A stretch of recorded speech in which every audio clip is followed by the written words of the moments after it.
Curso de Presbiterato e Diaconato, Servos Fiéis, de Pedro Guilhais. Hermenêutica. Hermenêutica é um estudo de como interpretar a Bíblia.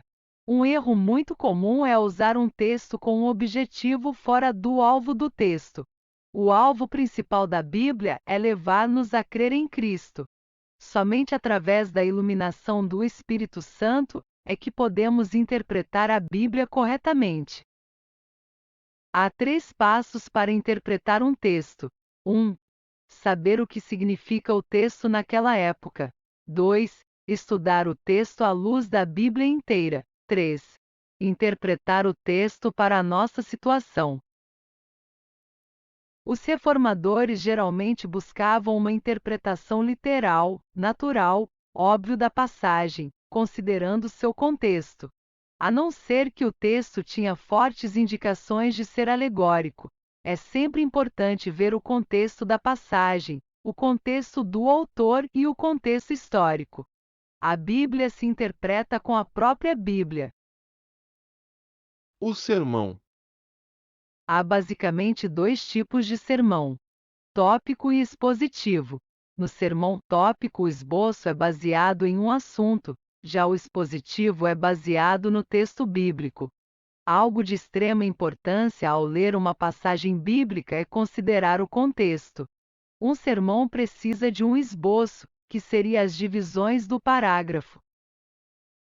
Além das divisões, o esboço também tem as subdivisões. O sermão precisa de um tema, que seria uma frase daquilo que o ouvinte deve aprender. O sermão tem 4 partes: introdução, corpo, conclusão e aplicação. A aplicação é aquilo que é prático, ou seja, o que o ouvinte deve fazer. Administração eclesiástica. Administração é o processo de planejar, organizar, dirigir e controlar o uso de recursos a fim de alcançar objetivos organizacionais. Planejar é definir quais são os objetivos e o que será feito para alcançá-los. Organização é como será estruturado e integrado os recursos e pessoas. Dirigir significa interpretar os planos para os outros e dar as instruções sobre como executar. Através do controle, é que o líder pode garantir que as atividades estão sendo feitas corretamente. Aconselhamento cristão. Há 4 aspectos dentro da igreja: pregação, ensino, administração e aconselhamento.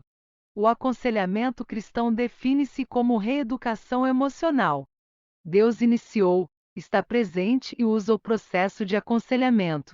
O aconselhador deve ter 3 atitudes: 1. Deixar a pessoa falar. 2. Não reagir diante de um ataque. 3. Deixar a pessoa resolver seus problemas. O tipo de resposta mais adequada é a compreensiva. Os sentimentos negativos à vida do crente são: culpa, inferioridade, medo, ansiedade e a depressão. O objetivo do aconselhador é a reeducação da consciência com base na Bíblia.